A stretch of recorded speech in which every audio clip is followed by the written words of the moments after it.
Halo, Assalamualaikum warahmatullahi wabarakatuh. Saya Erma Dwi Astuti, calon guru penggerak angkatan ke-7 dari Kabupaten Jepara. Pada kesempatan kali ini, saya akan memaparkan koneksi antar materi dari modul 1.3 bertemakan visi guru penggerak. Saya sendiri adalah seorang guru sejarah yang bekerja pada SMK Negeri 1 Mbatelit Jepara. Jangan lupa juga untuk mengunjungi SMK kami di @smkn1mbatelit atau teman-teman juga bisa mengunjungi web kami di www.smkn1mbatelit.sch.id. Sebelum saya memulai pemaparan, pada modul kali ini kita, para Bapak Ibu guru calon guru penggerak, diminta untuk merefleksikan dan mengaitkan pemahaman antar modul yang telah dipelajari hingga kini dengan merespon beberapa pertanyaan berikut.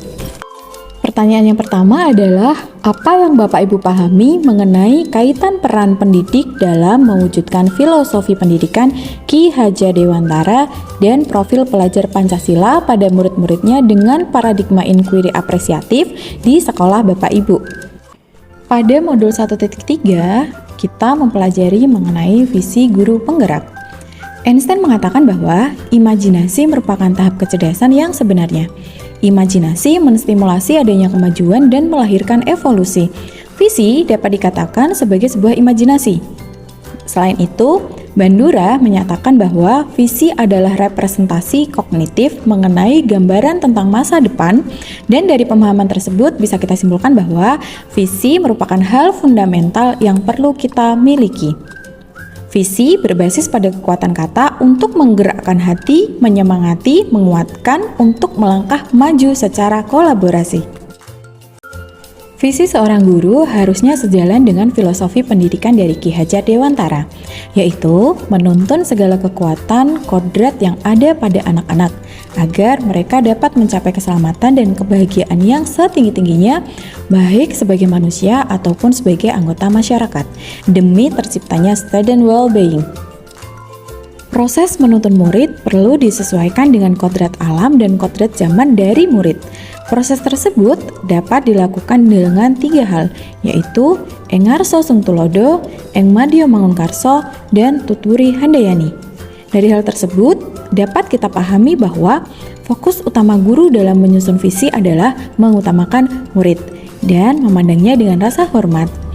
Visi juga perlu disesuaikan dengan kebutuhan murid sesuai dengan kodrat alam dan sesuai dengan kodrat zamannya. Ki Hajar Dewantara mengemukakan bahwa dalam proses menuntun, diri anak perlu merdeka dalam belajar serta berpikir, dituntun oleh para pendidik agar anak tidak kehilangan arah. Semangat Merdeka Belajar yang sedang dicanangkan ini juga memperkuat tujuan dari pendidikan nasional, di mana pendidikan diselenggarakan agar setiap individu dapat menjadi manusia yang beriman dan bertakwa kepada Tuhan Yang Maha Esa, berakhlak mulia, sehat, berilmu, cakap, kreatif, mandiri, dan menjadi warga negara yang demokratis serta bertanggung jawab. Semangat ini yang kemudian memunculkan sebuah pedoman dan sebuah penunjuk arah yang konsisten dalam pendidikan di Indonesia. Pedoman tersebut adalah profil pelajar Pancasila. Setiap bagian dari dimensi profil pelajar Pancasila terbagi ke dalam elemen dan sub-elemen. Dalam menyusun visi yang berpihak kepada murid, guru perlu menyelaraskan antara visi dengan dimensi profil pelajar Pancasila. Dalam proses mewujudkan visi yang berpihak kepada murid dan selaras dengan profil pelajar Pancasila, perlu ada pemimpin yang mampu menggerakkan dan mengelola perubahan. Guru penggerak berfokus sebagai pemimpin yang menggerakkan diri, sesama, serta lingkungan masyarakat untuk mewujudkan sekolah yang berpihak pada murid. Untuk itulah perlu adanya nilai-nilai serta peran guru penggerak untuk mewujudkan sebuah visi.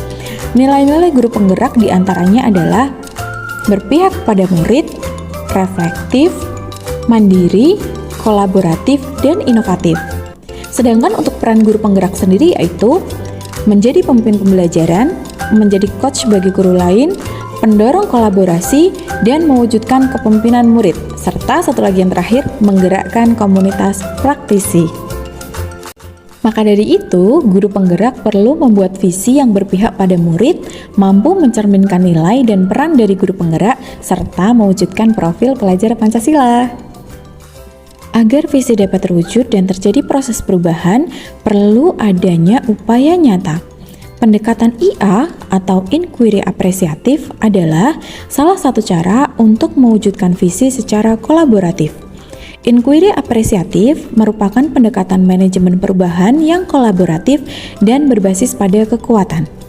Pendekatan IA percaya bahwa setiap orang memiliki inti positif yang dapat memberikan kontribusi pada keberhasilan. IA dimulai dengan mengidentifikasi hal baik yang sudah ada di sekolah, mencari cara bagaimana hal tersebut dapat dipertahankan, dan memunculkan strategi untuk mewujudkan perubahan ke arah yang lebih baik. Tahapan dalam IA sendiri dalam bahasa Indonesia disebut dengan bagja.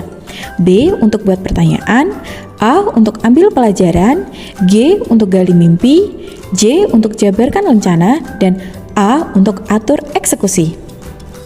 Sebelum melakukan tahapan bagja, visi yang telah disusun diturunkan terlebih dahulu menjadi prakarsa-prakarsa perubahan. Pernyataan prakarsa perubahan adalah gambaran upaya nyata yang memungkinkan gotong royong dalam meningkatkan kualitas pembelajaran murid berbasis aset atau kekuatan. Proses penyusunan prakarsa perubahan dapat dibantu dengan model ATAP. A untuk awal atau aset, T untuk tantangan, A untuk aksi, dan P untuk pembelajaran. Kekuatan dari bagja terdapat pada proses penggalian jawaban, pertanyaan yang didasari oleh rasa ingin tahu, kebaikan, dan kebersamaan. Bagja dimulai dengan filosofi dan visi yang berpusat pada kepentingan murid. Kemudian diturunkan menjadi tujuan-tujuan rinci berupa prakarsa perubahan yang muncul dari keresahan. Setelah itu disusunlah pertanyaan-pertanyaan dan rencana tindakan yang perlu dilakukan.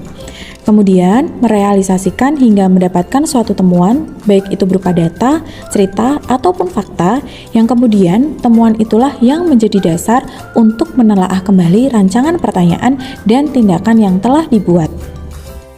Rencana dapat dibuat hingga akhirnya dilaksanakan, dimonitoring, serta dievaluasi keselarasannya dengan visi. Pertanyaan kedua berisi tentang revisi dan rumuskan dengan penuh keyakinan visi yang telah Bapak Ibu buat berdasarkan jawaban pertanyaan di atas ke dalam sebuah visi yang membuat Bapak Ibu bersemangat ketika membacanya dan menggerakkan hati setiap orang yang membacanya. Berikut merupakan visi saya.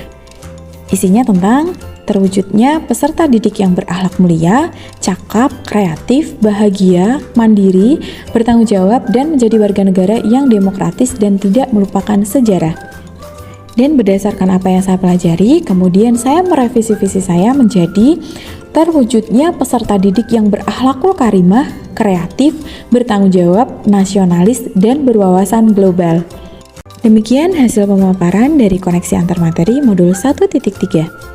Terima kasih telah menyaksikan dan semoga bermanfaat. Salam guru penggerak.